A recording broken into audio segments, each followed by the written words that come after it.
What's up, y'all? This is Rodney, and I'm back, and I wanted to go ahead and give my review on the Real Housewives of Potomac Reunion, Part 1. All right, y'all, let's get into this mess. So the reunion starts off with them playing the infamous clip of Robin letting us know that Juan has wandering penis. Do y'all think that Robin is getting her walking papers? I think that either Robin is going to get her walking papers, that pink slip, or either she's getting demoted. I think they're letting us know. I think so. I don't think Robin might be. I don't think Robin is returning next season. And if she does return, she's going to have to do the same thing that Kenya had to do: come back, and tell all of her business for half of what she's making. All right. It's 5:50 a.m. in the morning. Those girls were there for a very long time. It was 5:50 a.m. I don't think the reunion ended until almost 11 o'clock that night. But that's a long time to be fussing and arguing with somebody. Andy goes around, you know how he does. He goes around from room to room. He asks Robin, was Juan going to be there today? She said he had to work. He said, I thought so. He asked Karen a question about being the Muhammad Ali of, I guess, the reunion. And she says if she has to be. Karen probably said 13 words this entire part one of the reunion. Maybe 17. Okay. We already talked about the fashions. I'll put the link to what I had to say about the fashions in the description box. I will say this much, though. And I thought this last time, but I said I was going to let it go. I think Karen's dress was poorly constructed. I do. That top part right here was driving me insane. I also think Candace's dress, low-key, was poorly constructed, too. I think it was Erica who said it on Twitter. It did look like they got some fabric and just threw a couple of feathers on top of the fabric.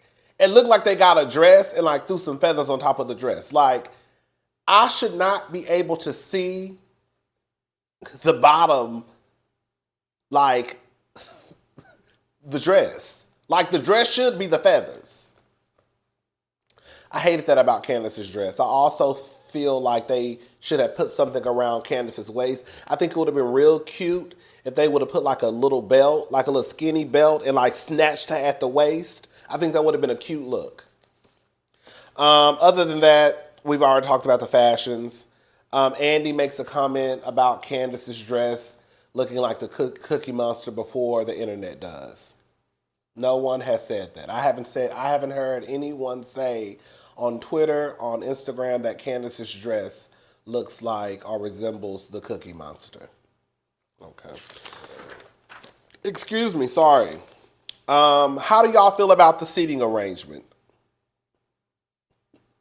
Andy has never asked the girls how do they feel about the seating arrangement, or they've never shown us that he's asked the girls how do they feel about the seating arrangement. We've talked about the seating arrangement. I'll put the link to that video also in the description box. The seating arrangement is a mess, in my opinion. It did not make sense. They could have easily did it this way. Candace should have been first chair. Then it should have been Wendy, then Karen at the end. Then on the other side, it should have been Robin, Mia, Giselle at the end, or either Giselle in the middle and Mia at the end.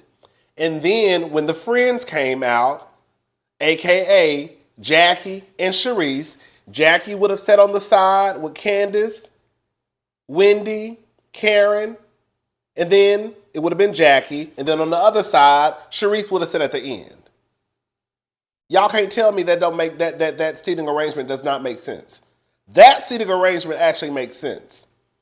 But whatever, girl.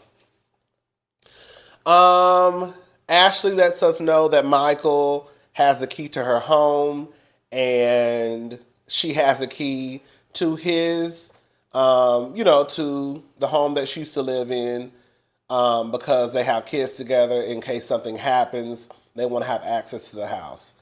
I mean, I'm not going to sit here and act like I don't understand what she's saying, because I get it, What if the nanny passes out and you can't get inside the house? And the kids are there. You're not having no key to my house. I'm sorry. You're just not. You're not having a key. You're not having a key to my house. But the truth of the matter is, when he's paying for the house or helping you pay for the house, then you really don't have a lot to say. See, Ashley doesn't really have a lot to say in this situation, because Ashley really only banking on her Real Housewives of Potomac check. Ashley says that they have to have permission to come over to each other's place. They just can't pop up. But then Ashley also turns around and says that when she was at home one night with the guy she was dating, Luke, y'all probably don't know, and that's another issue that I had with this reunion, and I've said this before, is that y'all are mentioning stuff that has nothing to do with this season. Why are we talking about Luke? I know who Luke is because I've watched Summer House, and I keep up with some of the mess outside of the show. I also know that Mia had to move out of her home because, again, I keep up with this stuff outside of the show. But what does that have to do with this season? If a viewer only watches the show, they'll be looking at it like, who is Luke and what are they talking about? And what are they talking about Mia moving out of her house for? You see what I'm saying? But anyways, Luke was at her house one night, and Michael was supposed to have the kids until Monday. He brings the kids Sunday night. Luke was there, so Luke had to leave and catch a train back to New York. So what you're saying is, you just say that y'all have to have permission to come to each other's home, and you have to give them at least an hour's notice. But then you also said that Michael basically popped up at your house with the kids on a Sunday night, and the man who you were talking to was there. So again, does Michael really have to have permission to come to the house? That he's more than likely paying half of the mortgage, most of the mortgage, some of the mortgage? Probably. Girl, let me say, girl, you got me going. You got me going in circles. All around and around we go. Girl, you got me going in circles, Ashley. I'm getting off the merry-go-round. She says that she started to fall in love with Luke. Ashley, did you really? Okay, girl. A prenup. They talk about the prenup with Ashley. I just want to say again, yes, I told y'all so. I told y'all that Ashley wasn't getting none of Michael's money. I told y'all that. I said that numerous times, and more than a few of y'all got in my comment section telling me that I didn't know what I was talking about. I told y'all that this was not Michael's first time at the rodeo. This was Ashley's first time at the rodeo. Michael has been down this path a couple of times before. Michael knew that he was getting with this young girl. He knew what the tea was. He knew what was going on. Michael may be a lot of things, but dumb with his money ain't one of them. Clearly. She's not getting nothing, basically. The only thing Ashley got from that situation with Michael was 2 white babies and a mortgage that she can't pay for.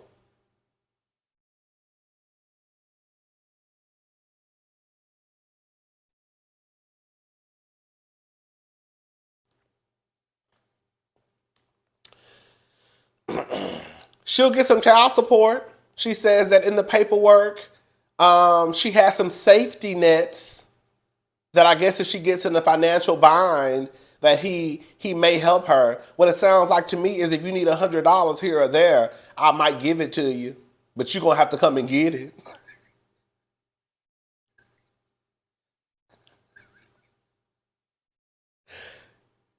Y'all really thought that Ashley was over there getting to the money. Ashley did not get to the money. She didn't. She did not. At all. Girl, so Robin and Mia having a little side conversation. I was giggling, girl, when Mia said she didn't secure the bag. We just gonna call the thing a thing, okay? We're not gonna beat around the bush. If you see a younger girl with an older man who's wealthy, we know what the deal is. Mama just trying to have some financial security. I'm not saying that she can't fall in love with this man, right? And she can't grow to love this man. But we know what the tea is, okay? She needed another baby. I was giggling at the stuff Mia and Robin were saying. Well, 2 is not enough. Okay. She should have pushed out 1 more.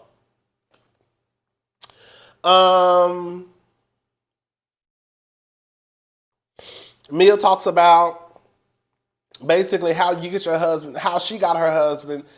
Andy asks a question about monogamy, and I think a viewer asked a question, and Andy kind of followed up with it about monogamy and Mia's relationship. And Mia basically said, how she got her husband is how she gonna have to keep her husband.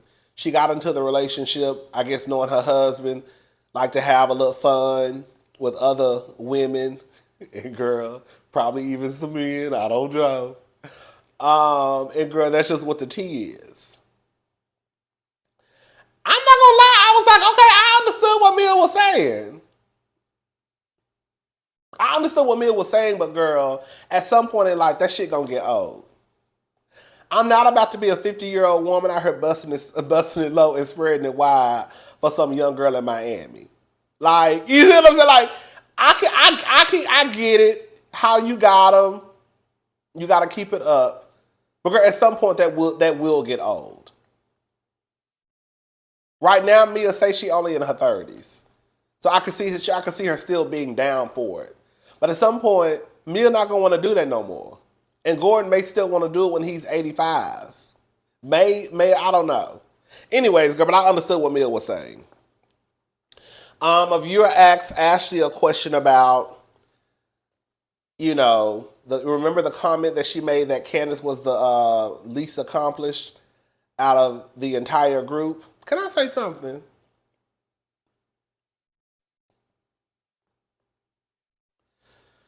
I'm gonna go ahead and say it.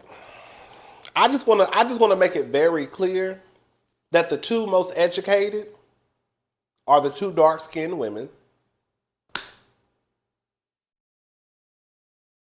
That's one. And the 2 most successful are also the dark-skinned women. Even before Candace even got on the show, I think Candace still had her hair business, which I think she still has. I forgot the name of it. She had another business.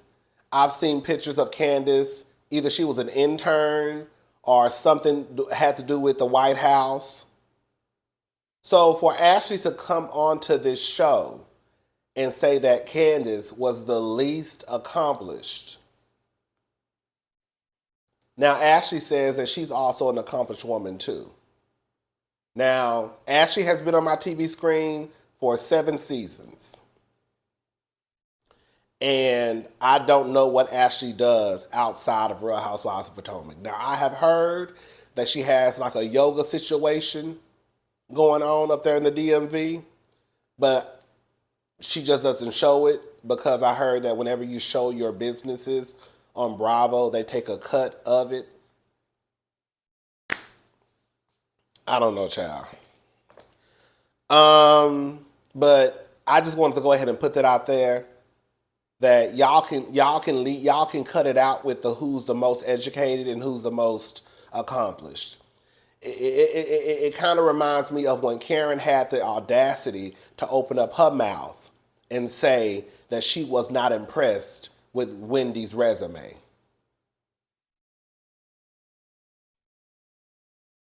Now, you can say a lot of stuff about Wendy, but having an impressive resume is not one of them. Now, y'all want to talk about a hater-ass comment? That's a hater-ass comment. But we moving on. Candace brings up generational wealth. Can I say something? We're just going to put this shit out on the table today, okay? And I'm talking to black people. Black people, y'all swore up and down y'all want generational wealth for your family, but you really don't. You look down on others who have it. You have had an issue with Candace ever since Candace walked onto the scene and let it be known that her mama and daddy got a little bit of money. Y'all don't think it's ironic that a lot of people used to love Robin and called her relatable, even though she was the poet's one out of all of them? Catch it, okay? But the one who comes from a little bit of money was the one that nobody could stand. See, I catch shit like that. I want y'all to start catching it too. Let me say something. I can watch Bling Empire. I can watch Bling Empire New York, and you don't ever hear them having a conversation about living off of daddy's money. If anything, they're trying their hardest not to get cut off from daddy's money. And these are grown-ass women and men. There's not a shame. They don't shame each other. But we like to shame somebody when we find out they didn't go through the struggle. Because the only way you can actually be black is if you got some struggle attached to your name.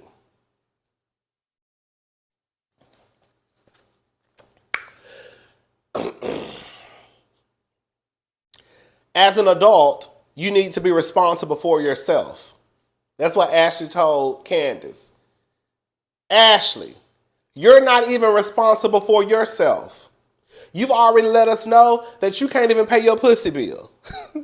You can't even pay that mortgage on your house, girl.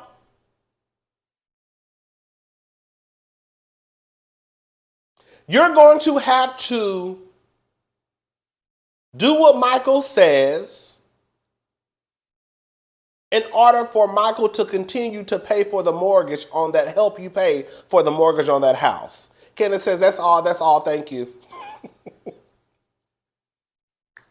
Candace was really getting Ashley together. When my children are 30, they will have a home in their name. That's what Ashley tells Candace. Ashley, your home ain't even in your fucking name.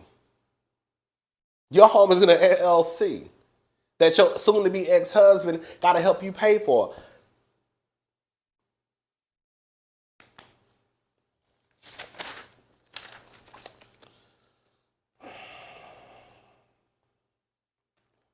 Ashley is keeping the last name Darby for her kids.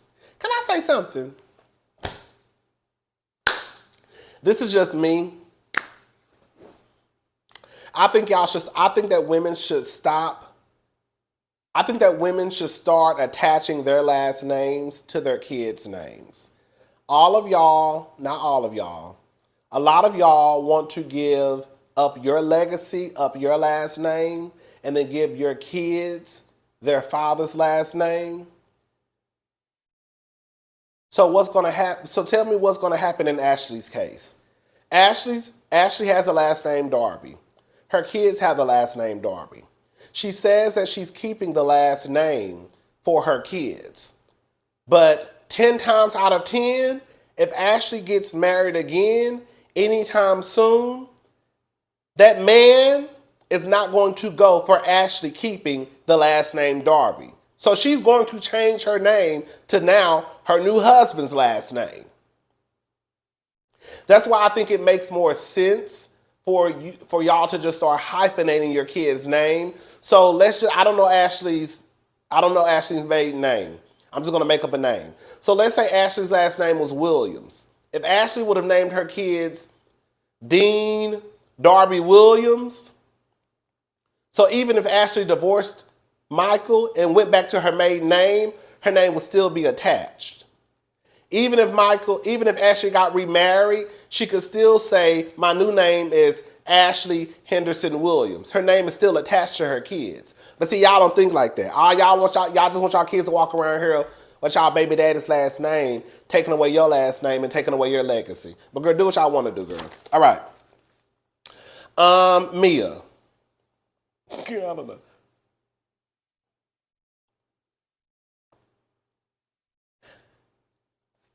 I can't keep up with Mia. I don't know what Mia was saying was the truth or not.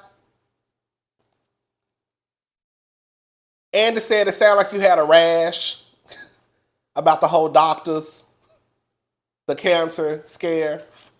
I said, so Mia basically had a yeast infection. Mia probably put on the same dirty panties. I don't know. I can't keep up with Mia, girl. I can't keep up with Mia, y'all. I can't really even explain to y'all what Mia was saying. I saw some people say that Mia was telling the truth about how the business works. I don't know. Because everybody on the stage was laughing in her face. Wendy's, I really can't go over nothing Mia said. Because Mia is another one that be talking in circles. You got me going in circles. All round and around we go. I'm getting off. Wendy's hot mic moment.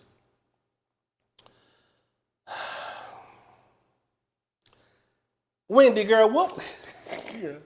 And I can't even give Wendy the benefit of the doubt because Wendy is a speaker. Wendy is a talker. I was confused, Wendy. Girl, either you lying, either you flip-flopping. I didn't understand nothing Wendy said at first. I thought she had cancer. I gave her the benefit of the doubt. That's what Wendy said.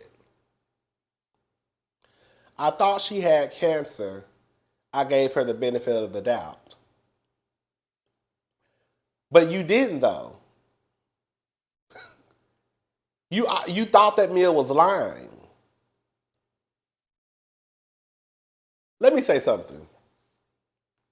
Mia tries to call out Wendy and says, why don't you tell me to my face? We've had this conversation before. Nobody goes around telling the person who just told them that they might have cancer, that they're lying. You know how you might have that coworker? Okay. You got that coworker, Tiffany. I'm just making up a name. Girl, Tiffany she'll never feel good. All she do is complain. She always sick. Her body always aching. She always got a headache. Her knee hurting. Girl, her gout getting to her. Girl, her elbow hurt. Girl, it's always something with Tiffany, right? But you don't really say nothing to Tiffany. You just be like, oh, girl, I hope you feel better. But, girl, when Tiffany leaves, you talk about her like, this bitch always complaining, girl. Just stay your ass at home, girl. Every time I look up, she talking about she's sick, her body hurt, her neck hurt, her knee hurt, her ankle hurt. She bumped a toe. Girl, she hit her knee against the desk. You see? Wendy had enough tact, like most people, not to call Mia a liar to her face. The only two that pretty much called her a liar and questioned whether or not she had cancer was Giselle and Robin. It's not this mystery why Wendy didn't call her a liar. Because nobody tells someone who just told them they might have cancer they're a liar. Let me just say this. Nobody thought Mia had cancer. I didn't think Mia had cancer. I was just scared to say it on the internet because even though I'm tacky, sometimes I still was like, girl, I'm not going to get on the internet talking about this heifer is lying. Do I think this heifer is lying? This heifer ain't got no goddamn cancer, right?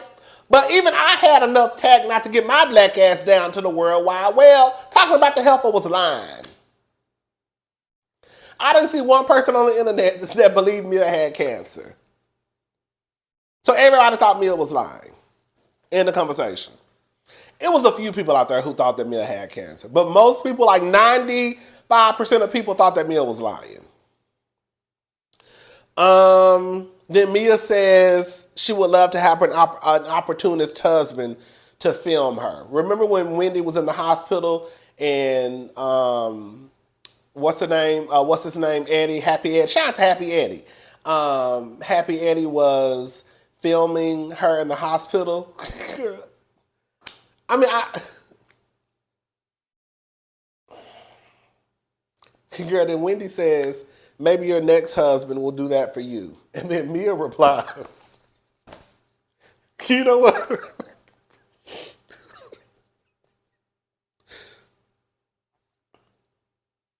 I think sometimes what we all do, sometimes we be so ready to respond that we don't really like listen. Mia's response to Wendy saying, maybe your next husband will do the same for you, like basically be there for you. She says, maybe he will. Will you be happy then? Mia, girl, where? Okay, girl.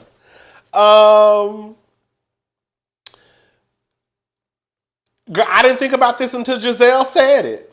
Giselle said that it looked like embezzlement when it came to Mia and the whole situation. Because basically, again, they did not show this season. But if you have been keeping up with it online, Mia lost the company, lost access to the company, something like that, girl. I don't know. They got fired, basically. Giselle was basically saying she felt like at the time it was embezzlement because, girl, y'all done moved into this house. You talking about, girl, y'all spent $65,000. Y'all done put $65,000 into this rental. But now you're also saying that they done cut y'all off from the check from the bank accounts. I was like, ooh.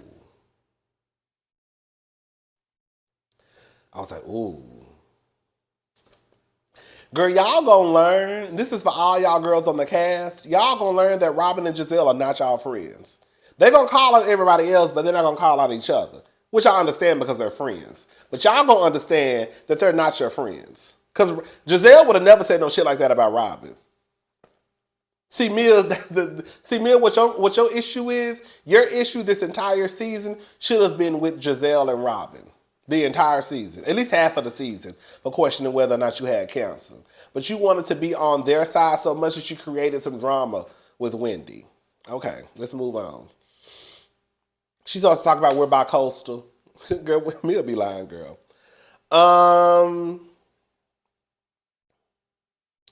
They let us know that Chris sent an apology to Giselle after the season wrapped. To me, that was not an admission of guilt. I do think Chris, again, was just trying to be Mr. Congeniality. Do you know that's what I call him? But they also didn't realize the shit that Giselle was saying, until they watched this season with the rest of us. Candace starts to call out Giselle. Giselle starts to act like a white woman. What did I say? Girl, Candace started to read Giselle her rights. You call my husband a sneaky link. You basically said that he's like most husbands, trying to see if you were with it. Giselle apologizes. Candace says, shove your apology up your ass. Now, I'm not going to lie. When Giselle looked over to Ashley and said, I wonder how that would look up my ass. God did good.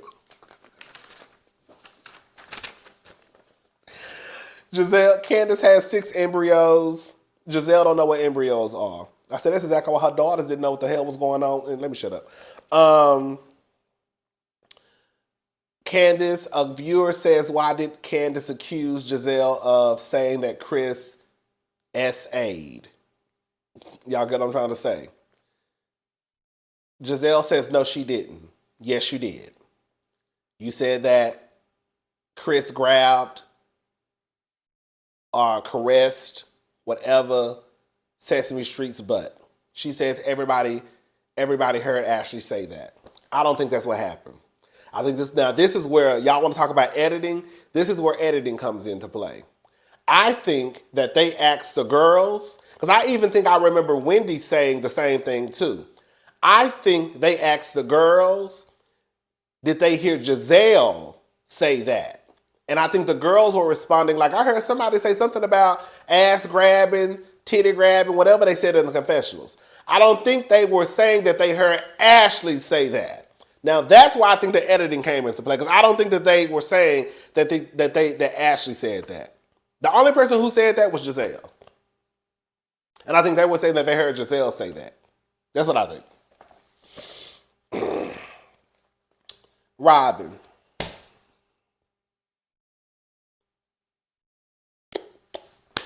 Excuse me.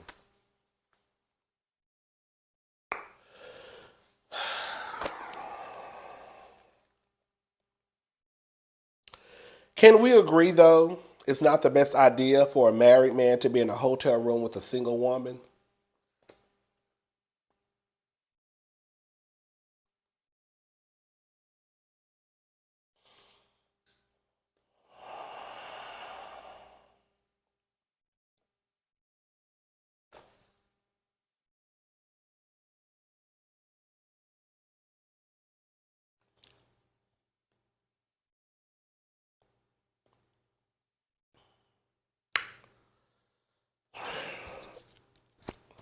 Robin, you got some nerve.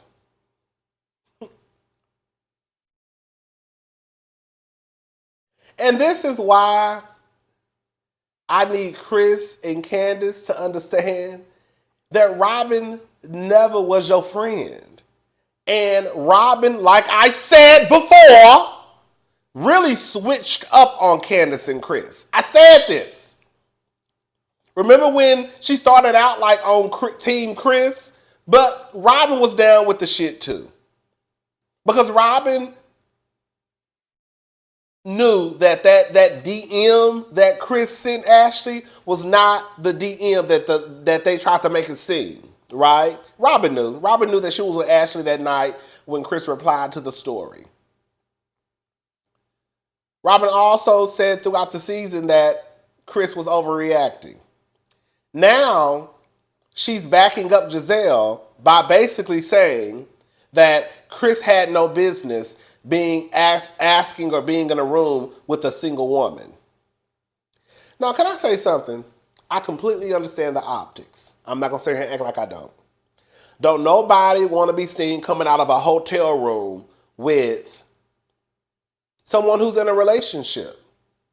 Or even if you're not in a relationship, because the first thing, for me, I'm going to just say, for me, I do sometimes attach sex to hotels. You see what I'm saying? So like if I saw like a man and a woman coming out of a room, I would probably think, oh, they just got the fuck child. You know? But I think in this case, with it being this big production, The Real Housewives of Potomac, that even if like somebody saw Chris and Giselle coming out of the hotel room, I don't think that nobody would have thought. I really don't think that. I really honestly don't. I got what Andy was saying. Basically, like, girl, y'all act like we in the 1800s, where like a man and a woman can't be alone and have a conversation. True, but we also live in a time where, girl, we messy as hell, right? And if we saw a man and a woman coming out of a hotel room, girl, the people would say X, Y, and Z. Now, again, I don't think that would be the case for Giselle and Chris. Do I think that, and we'll talk more about this because we still got two more parts. Do I think that Giselle probably was uncomfortable? I mean, I guess, but girl, that's not how you tried to make it seem. You tried to make it seem as though Chris was just this inappropriate douchebag who lured you in a room and, you know, y'all know what Giselle was saying, but then also turn around and say he didn't, girl, we'll talk about it later, girl. He didn't do anything inappropriate. He didn't say anything inappropriate. I don't remember the conversation. I was just uncomfortable. Girl, how you gonna make that man be responsible for your feelings?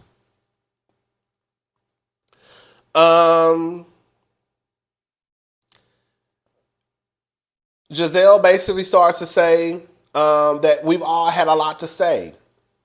You've had a lot to say. I think she was talking about Karen, but they made it seem as though she was talking to Candace. You've had a lot to say about Juan. Again, I think she was talking about Karen. You've had a lot to say about Michael Darby. Again, girl, why are we low key defending Michael Darby? Of course, we all had a lot to say about Michael Darby. Can I say something? Giselle, the difference to me is a slight difference in what Giselle does. It's a difference between, for example, Candace and Ashley sitting around, right? Being messy, having kitchen table talk, talking about, girl, you know they say Karen was sneaking around with Ray, right? One, that's something that was brought onto the scene by Sharice, I believe. So that rumor is already out there. Even with Karen saying, yo nigga was walking around with some bitch in Georgetown, it still has some truth to it.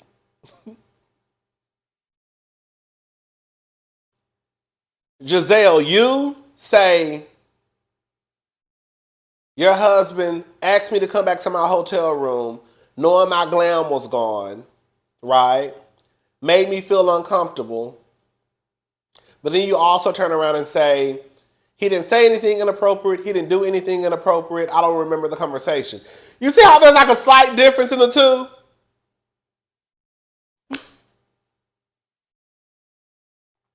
Then you bring up Michael Darby, who, girl, had charges brought against him for not keeping his hands to himself. So, yeah, no, it's not the same to me. They say it's a pattern with Giselle. She goes after the men. She does. And then Candace tells her she needs to worry about her dwindling uterus.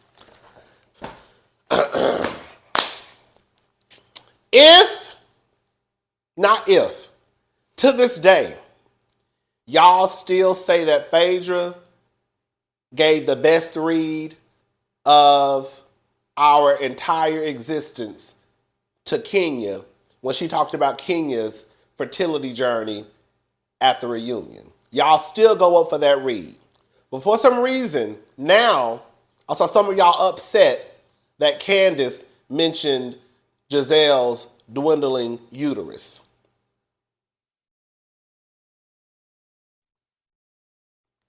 I don't care.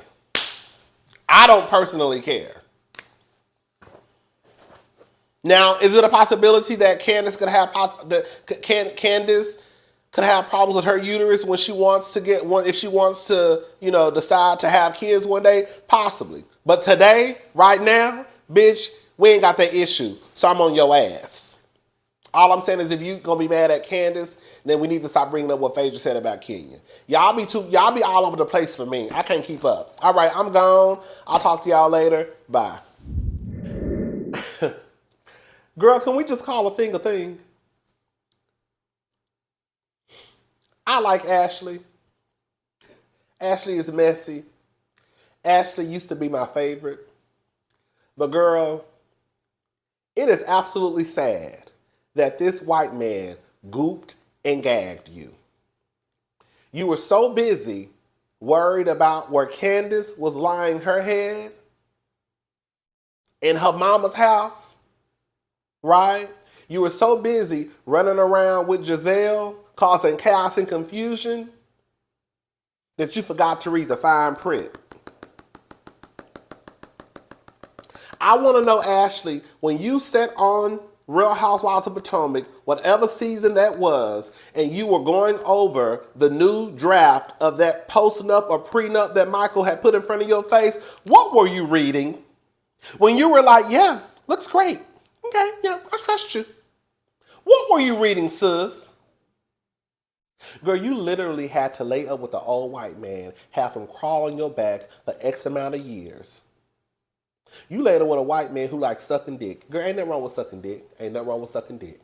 But girl, it's something wrong with it when, girl, you thought you had a plan and your man out here paying to suck it. But you just turn around, and the only thing that you have walked out of this relationship with is two white kids who look just like they daddy in a house that your ass can't even afford.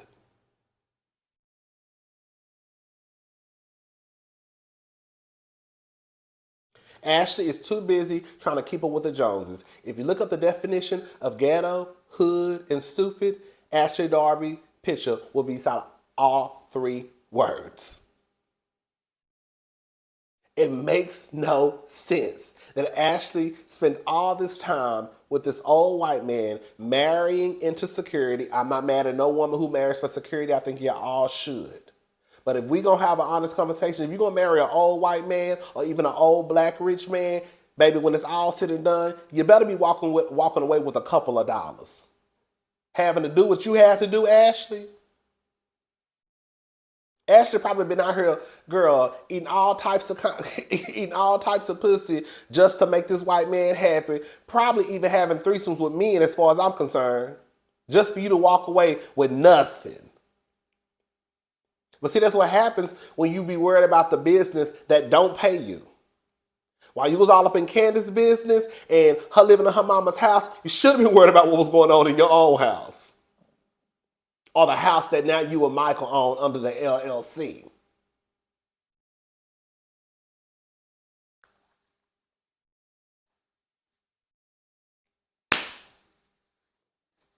I'm not trying to sound homophobic. I am gay, of course, but you can still sound homophobic, even LGBTQ. I'm not trying to sound homophobic. I'm not trying to, put down, what people do sexually. But girl, I refuse to be a woman and get with a man who, girl, it's one thing for you to be bisexual. It's a whole other thing for you to pay to suck dick. Girl, how are you paying to suck dick? According to Candace, allegedly, word on the street, when she said that Michael was paying as one of her friends or some guy she know, Michael was paying him to suck his. I said, now how that go? It's one thing for you to be bisexual. It's another thing for you to be paying to give somebody fellatio. You got with this man and all the stuff that you had to endure. Girl, having to defend him in his grimy, girl, hands. Having to defend this man, girl, when he had charges brought against him. Having to sit there and look foolish over this man when we found out that, girl, he likes to suck BBC on the weekend and pay for it. Having this man crawl on your back. Having this man lay on top of you. Having to birth 2 kids that look just like this white man, girl. And the only thing you can walk away with is, again, those kids that when you walk down the street, they're going to think you the nanny, quiet as it's kept. In a house that your ass can't even afford. Because if you think that Michael going to be paying that mortgage on that over $2 million house, $13,000 a month, if you end up in a relationship with another man, you got Michael fucked up. Michael already said that he not taking care of no man. Remember when Michael said that about Sheila and Sheila's boyfriend? And I don't blame Michael for that. But if you think that Michael, girl, girl, I don't know what Ashley gonna do. Because Michael's not paying for that mortgage if Ashley gets into a serious relationship. Even if Ashley starts to date and Michael finds out, Michael could pull all types of stunts and shows. Look at the stunts and shows he already pulled on you, girl. I'm done. I ain't got nothing else to say. I'll talk to y'all later. Bye.